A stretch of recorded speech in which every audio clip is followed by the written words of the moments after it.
¿Qué tal? ¿Cómo están? Muy buenas noches. Seguimos en tiempo de Cosas de Aquí. Ahora hablarle los próximos minutos de la agricultura y de la ganadería. En concreto, hoy lo vamos a hacer, vamos a dedicar esta tertulia de manera monográfica al arroz, un cultivo importante en la provincia de Huesca, aunque es cierto que en los últimos años se ha reducido bastante. Se cultiva en puntos determinados del Alto Aragón y vamos a preguntar a quienes lo conocen muy bien. Nos acompañan esta noche Igor Nasarre, que es arrocero de Alcolea de Cinca, también María Carmelo García, que es responsable del sector de COAG, y también Ramón Ballarín de Grup Cinca. Vamos a empezar preguntándoles qué es lo que ha hecho que en los últimos años se haya mermado tanto la superficie de este importante cultivo en Aragón y en particular en la provincia de Huesca. Si ha sido por motivos climatológicos, fundamentalmente quizá por la sequía que hubo hace unos años, o que bueno, que parece que fue bastante demoledora al respecto, o hay otros motivos, ¿o no? Sí, bueno, y modernización de regadíos y claro, esto se va bajando un poco el precios, no acompaña el precio, las hierbas no hacen nada por ningún sulfatos, algo que las pare, y claro, pues la gente pues tira para otras cosas, ni más ni menos. Pero tú, por ejemplo, ¿por qué haces arroz? Pues hago arroz más que nada por seguir un poco seguir un poco el cultivo que llevan mis padres y por ahí. Pero bueno, en verdad, dineros y bienestar de vida tampoco es que... Hay muchos cultivos que te dejan mucha más vida y menos sufrimientos y acompañas el arroz, precios bajos y muchas plagas, muchas malas hierbas y demás. Pero bueno, claro, ahí está. Hay que seguir cultivando, hay que seguir un poco a ver si se recupera un poco la cosa.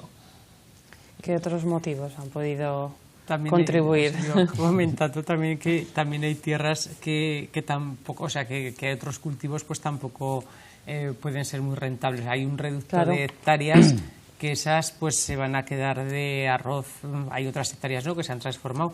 Pues principalmente eso, la transformación. Luego también estaba acompañado, ha sido por una parte la transformación de regadíos, en riego por aspersión. El año de la sequía, que fue una bajada, y bueno, pues que luego eso ya no se ha recuperado, ha acompañado también el desacoplamiento del arroz, eso también ha acompañado, porque pues gente que a lo mejor tenía arroz, pues bueno, pues un año no pudo sembrar por la sequía y luego resulta que ha visto, dice, bueno, pues voy a cobrar pues parecido porque ya tengo la mochila de lo del arroz y pues oye, pues este año he vivido muy tranquilo, pues no voy a poner arroz o voy a poner otros cultivos.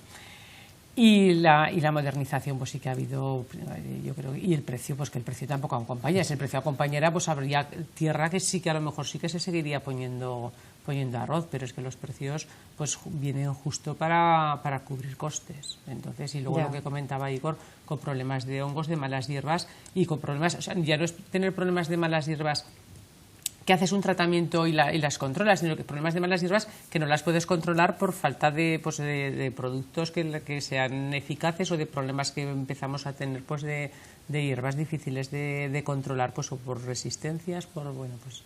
Pero no ocurre entonces esto con otros cultivos, ¿o no es tan No, yo creo que no es tan dañino. Es que el arroz tiene el problema añadido, o varios problemas añadidos. Por una parte, está en cuanto a los temas de fitosanitarios, hay en la directiva europea, hay por una parte lo que se denomina cultivos menores, que digamos que se podrían registrar productos porque son específicos para cultivos que no tendrían que seguir todo el proceso que llevan otros productos.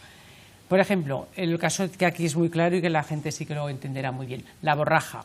Ninguna casa comercial va a registrar un producto para tratar la borraja porque no le va a ser rentable. Ya. Se puede tratar, digamos, o sea, se puede hacer, digamos, de oficio por parte de la administración. Bueno, hay otras vías para hacer un registro.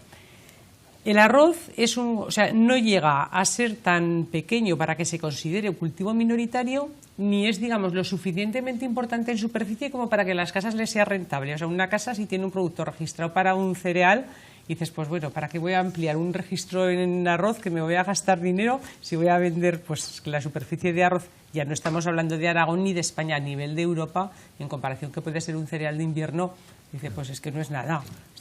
Entonces, digamos que hay falta de productos fitosanitarios, por una parte, porque sí que se han caído también del registro, porque, o sea, del anexo 1, en la Comunidad Europea, se han retirado muchos productos, pero por otra parte las casas comerciales tampoco han tenido pues mucho interés, o por lo menos la mayoría de ellas, en desarrollar otros productos para controlar estos problemas, porque de hecho ha habido algún producto que estaba registrado y no se ha renovado el registro porque la casa no ha presentado los papeles.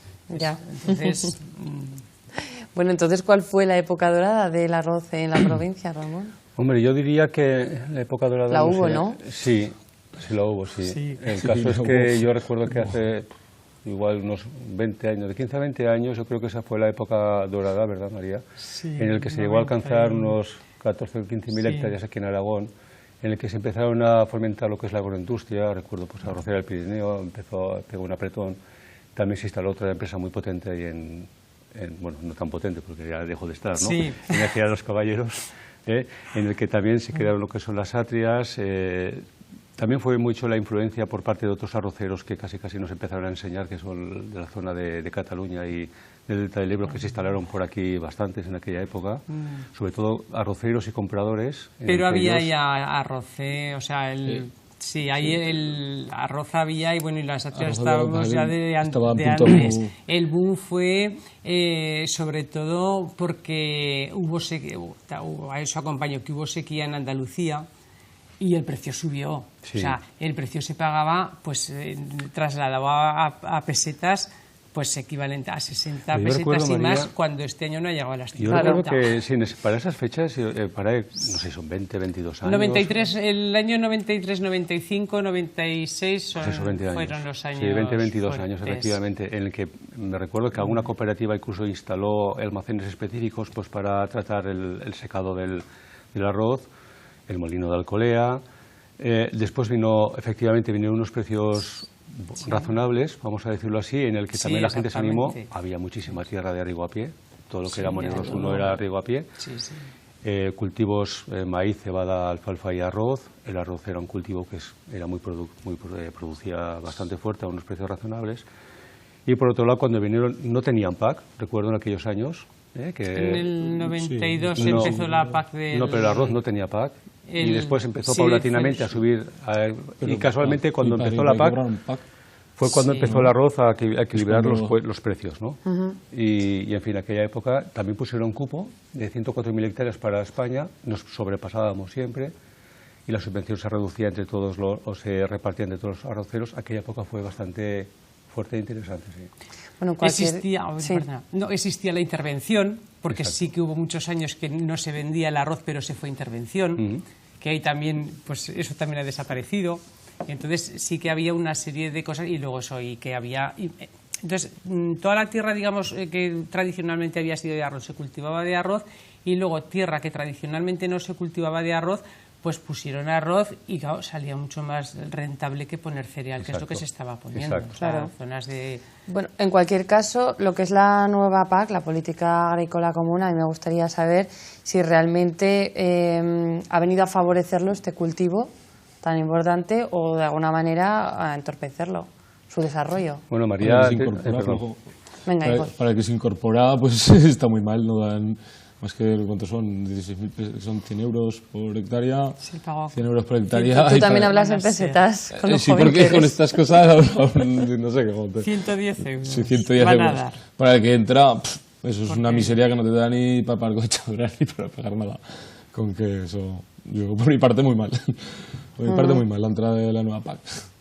María. Sí, no, es así, porque sí que fue, a ver, fue de los cultivos relativamente bien tratados en la anterior, eso sí que era el pago acoplado que tenía el arroz, sí que era más importante, y ese pago acoplado pues se ha quedado en la mochila de gente que cultiva arroz y de gente que no cultiva arroz, que es el problema, pues bueno, de la PAC esta, que se ha quedado pues como se ha quedado.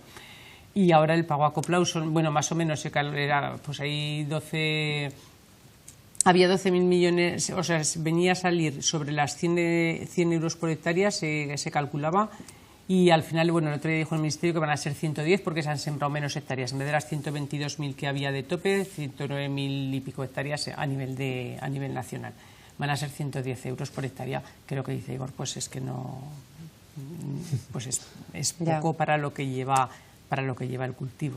Entonces... Sin embargo, es un cultivo, entiendo, con algún beneficio medioambiental, ¿no? Que sería interesante promoverlo. El arroz sí que tiene bastantes cualidades para favorecer lo que es el medio ambiente, lo que decía antes, pues, crea ahí una especie de ecosistema muy oportuno en el que favorece lo que es la biodiversidad de cantidad de plantas y de insectos y de crustáceos y de aves y por ahí. Y de aves, efectivamente. Entonces sí que hay una ayuda agroambiental que está valorada en torno a unos 200 euros por hectárea y se ha puesto en marcha este año, y en el que deben adquirir un compromiso de que deben continuar con el arroz durante 5 años, no pueden disminuir la superficie en un 90%. Eso es una limitación importante porque depende mucho de cómo venga la campaña del agua y de algunas otras particularidades. Y después también tienen una serie de compromisos de que tienen que dejar una zona, digámoslo así, como en barbecho permanente, pues para el arroz siempre encharcada, que eso en algún caso que de algún conocido pues ha echado para atrás porque quizás no vaya a ser capaz de poderlo cumplir, ¿no? Son 200 euros, en principio es un poco de chocolate del oro, es un poco pues para pagar, digámoslo así, digamos los esfuerzos que los agricultores hacen, pues claro, efectivamente pues para cumplir esas normas, y realmente pues a mí ya me parece bien que las tengan. Para que el cultivo del arroz, aparte de las amenazas que hemos hablado, ¿no?, de temas, asuntos fitosanitarios y el asunto de la presión que hay por parte de la modernización de tierras por aspersión, y en la aspersión aquí en Huesca, que yo sepa, si no me corriges, se ha hecho algún ensayo que recuerdo y quizás no haya sido, pues se haya adaptado muy bien a la aspersión. Yo sé que a lo mejor en Andalucía y por ahí por Extremadura no hacen aspersión por ahí. No, bueno, en Andalucía hay una finca que sí que tienen un riego por aspersión, pero bueno, no, de momento no va muy bien. Hace un tiempo me comentaron de que por ahí sí que hacían algo de arroz en aspersión. Sí, pero sí, que no es un cultivo que se adapte, ¿no? Porque sí, realmente la pluviosidad. Claro, porque la gente que nos está escuchando, que recuerde, ¿no?, cómo se cultiva el arroz, que tiene que estar completamente sumergido. Sí. A ver, se puede cultivar en riego por aspersión. Donde sí que hacen es en Estados Unidos, sí que suele ser menos rentable. Lo que ocurre que, a ver, es que el cultivar arroz, digamos que el chip es el distinto a todos los cultivos. El ponerse arroz, pues se pone aquí concretamente en la provincia de Huesca, es porque tenemos tierras con problemas de salinidad, tierras con problemas de drenajes, que cualquier otro cultivo no es viable. Entonces, ¿qué ocurre? Que tienes un terreno que tú riegas y eso se queda encharcado. Cualquier otro cultivo, pues la asfixia radicular se va a morir. ¿Qué pasa con el arroz? Que el arroz se cultiva, digamos, que soporta muy bien, incluso se cultiva mejor en terreno inundado. Entonces, se pone el arroz, digamos, porque es que no tienes otra alternativa, y sobre todo en los pueblos de colonización, yo que soy de un pueblo de colonización, pueblos de colonización o pueblos que ha habido, pues de lotes bueno, cuando se han hecho nivelaciones, cuando se hicieron los regadíos, pues había una serie de terrenos, y si no, en casi todos los términos tenemos la valsalada, o sea, eso es en muchísimos pueblos. Hay, o sea, exactamente, o sea, que su propio nombre lo dice, pues es zona de arroz. Es verdad. Entonces, y ahí difícilmente pues va a ir otro cultivo. O sea, y si va a ir otro cultivo va a ir con problemas, aunque sea con aspersión. Ese reducto es el que yo creo que ahora ya casi estamos en esos límites. Cuando estuvo el boom es cuando se extendió más el cultivo. De hecho, cuando se empezó el cultivo aquí en los años 70 o antes de los 70 existían los cotos arroceros. O sea, te tenían que dar permiso donde se podía poner arroz por los problemas de salinidad que había en el terreno. Fíjate. He visto como otro de los motivos que habían provocado que en estos últimos años pues redujera tanto la superficie de tierra cultivada de arroz, la falta de relevo generacional de los arroceros tradicionales. Sin embargo, aquí tenemos un ejemplo de todo lo contrario, ¿no, Igor? Sí, pero porque hay sustento detrás. Si no, si quieres arrancar, es que es prácticamente imposible como de seguir si es que no tienes es que tienes ayudas, pero esas ayudas no tienes ni para empezar. Quiero decir, bueno, ¿conoces a gente joven de tu zona que también se esté dedicando a esto? ¿O sí, que la edad... hay gente, sí que hay gente, pero además en el colea aún hay alguno que otro. Pero bueno, en general, de mi cuadrilla, por ejemplo, soy yo y somos unos cuantos. y no hay más. Yo qué sé. Pues es que, claro, si no te lo ponen un poco fácil, pues tampoco vas a empezar una cosa que tienes que invertir muchísimo para a lo mejor en pues, 2 años o 3 no sacar un clavel, sacar una perra. Y claro, pues, entonces ¿cómo empezar? No. Es la sombra esa, ¿no? Claro. Que siempre persigue a los agricultores y ganaderos de la rentabilidad. Claro, es que no hay otra. Conocimientos tienen y experiencia se tiene y medios tecnológicos disponemos también como maquinaria y disponemos de medios. Lo que ocurre es que, claro, si el arroz está, el costo de producción o los valores de la rentabilidad están 300 euros, se están vendiendo ahora 280 euros la tonelada. Y claro, pues ahora están poniendo dinero de alguna manera, ¿no? Y el cultivo del arroz, pues, o la cosecha del arroz está fuertemente influenciada por grandes distribuidoras, en el caso de Herbas, por ejemplo, y la moderna distribución, que también hace una presión muy directa al arroz, que no es un cultivo, digámoslo así, o un producto, ya bien dicho, digamos, de primera necesidad estratégico, ¿no? En el que es un tipo la leche, por ejemplo, o la barra de pan, o incluso el conejo, ¿no? En el que estratégicamente tienen que tener un precio de arroz con marca blanca, o como sea, barato, pues para traer. Por lo que eso está llevando una presión muy importante ya al productor del arroz y no deja que el cultivo del arroz o la cosecha del arroz valga lo que tenga que valer. Les hablaba María de 65 o 70 pesetas, sería, que eso son 36, 40 céntimos, ¿no? Eso sería, digamos así, los precios razonables pues para ir liquidando, en ese caso, el arroz. Experiencia se tiene y es un cultivo perfectamente tecnificado. O sea, no habría ningún problema pues para que en esos casos gente pusiera agricultores y se hicieran a poner arroz, siempre y cuando tuvieran riego a pie, claro. Claro, pero por ejemplo nos decía Igor, de aquí a 5 años puede ser que modernicen en Alcolea y entonces... Probablemente la gente eche para adelante riegos por aspersión, probablemente no, seguro. Pues da un poco de pena, ¿no? Pues sí, pero claro, si cada uno mira por lo suyo, claro, es así. Entonces, ¿qué va a ser de aquí a 5 o 10 años, en las zonas que se ha María? modernizado, a excepción de, pues por ejemplo, yo creo donde tradicionalmente se ha puesto el arroz, el ejemplo más claro podría ser Villanueva de Sigena, que se ha modernizado, pero como no gastan energía para elevar el agua, pues se sigue poniendo arroz. Esto es una excepción también, es totalmente. Una excepción, exactamente, pues por eso. Entonces sí que se sigue poniendo.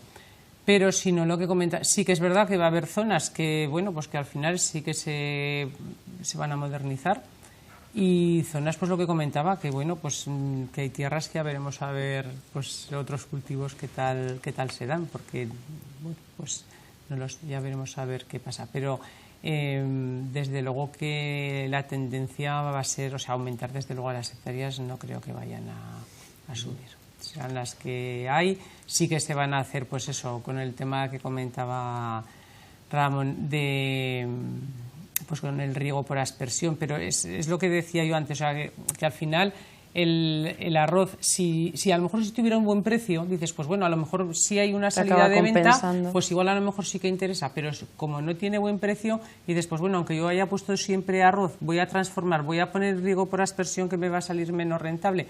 Sí que se han hecho, nosotros sí que hemos hecho también ensayos y de hecho vamos a seguir, sí que... Y sí que, a ver, que se puede cultivar, pero empieza ya con el tema de los fitosanitarios.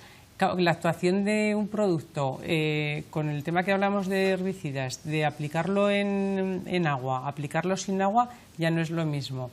Entonces, el echar otro herbicida es que ni está registrado para el arroz. Entonces, es que ya va a haber muchas limitaciones. Y aunque estuviera transformado, o sea, modernizado, pero no transformado, como tú bien dices, o sea, seguir desde el hidrante echar el agua. Sí, eso es lo que se hace en no haría algunos falta sitios, transformar exacto. Sí. Pero claro, está la limitación de los costos energéticos, porque pues el arroz, pues 7-10 mil metros cúbicos por hectárea necesita. Claro.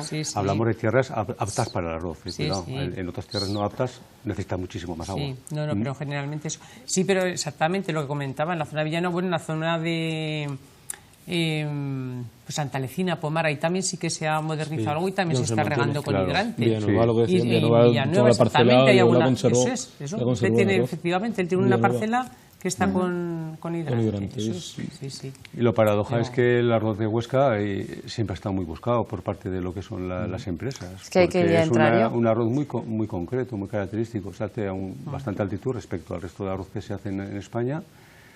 Por el tema de la influencia del agua y la climatología, pues es un arroz, aunque sea redondo, semilargo, pues pues vítreo, y luego su sabor, pues es que es un arroz que vienen todos a comprar. Lo que ocurre es que no por eso, por muy bueno que sea, el precio es razonable pues para que el agricultor les haga las cuentas. En cualquier caso, la calidad es muy buena, ¿no? Sí, la verdad que sí, no es mala. La calidad es un arroz muy largo y yo qué sé, se utiliza mucho para paellas, no... Sí, está bueno. María. Sí, además sí, es aquí. bueno. Además, lo que comentaba Ramón es bueno, este año han empezado a sembrar en algunas en Cataluña. Yo creo que no les ha ido muy bien, y en Extremadura yo creo que algo habían sembrado, pero prácticamente es en el único sitio de España, Aragón y Navarra, donde se siembra la variedad Guaridamar, que es la que el 95% de la superficie. Y ese arroz, la mayoría del arroz, o sea, a excepción de lo que se empaqueta aquí, que bueno, pues la arrocera del Pirineo pues son los que hacen, pues bueno, el Brazal sí que el semilargo va con esa variedad, y bueno, y otros chicos del Somontano que sí que también lo empaquetan. No se suelen vender en España en paquetes, sino que se va todo fuera. Generalmente se va a lo que es el norte de África, los países árabes, porque eso sí que lo consumen. Lo reclaman. Y tiene salida. Sí. Lo que pasa que, bueno, pues con la excusa de que el mercado internacional está barato, tampoco lo pagan más, porque sí que podría, o si hubiera más competencia, pero comenta es que prácticamente hay una empresa que es la que domina el mercado del arroz. Entonces, pero sí que, porque el precio internacional es barato, pero el precio internacional está en base al arroz largo. Y entonces, entonces nosotros, cuando nos estamos comiendo cada domingo una paella, ¿qué arroz nos estamos comiendo? ¿De dónde viene? ¿A nosotros? Sí.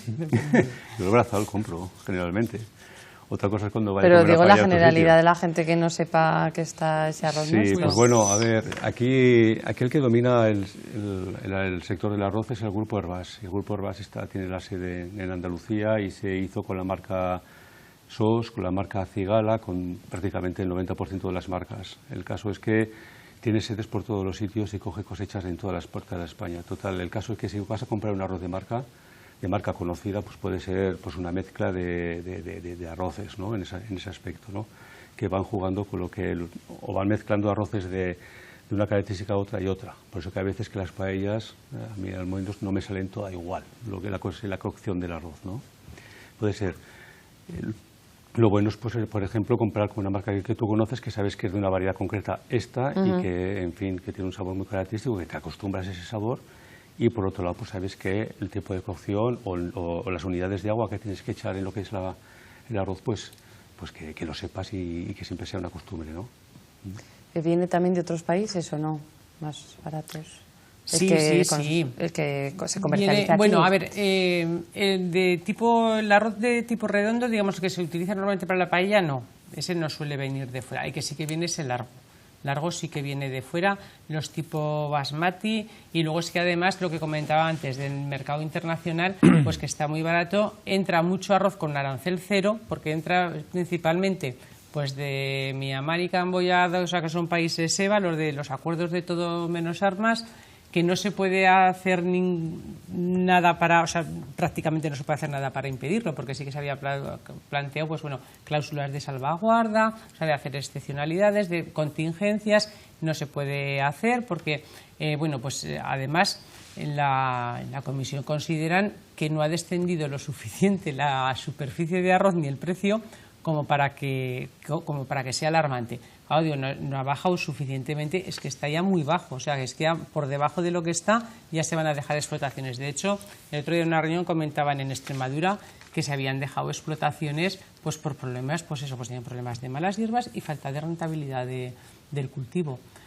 Entonces sí que nos viene de fuera, pues eso, el largo. El redondo generalmente no viene, el que se hace aquí, pues o bien lo que comentaba, el que se hace en Aragón, pues bien luego se comercializa pues o con Brazal o del arroz del Somontano, y ya todo el resto de marcas puede ser de aquí, de Valencia, del Delta, de Andalucía y Extremadura menos, porque ahí generalmente hacen arroz largo, eso sí que suelen hacer. Están empezando ya a hacer arroz redondo, que nosotros el precio va mal, pero el arroz largo, que todavía va peor, como en Andalucía les dé por poner arroz redondo, pues entonces aún va a ser, el problema aún va a ser más grave.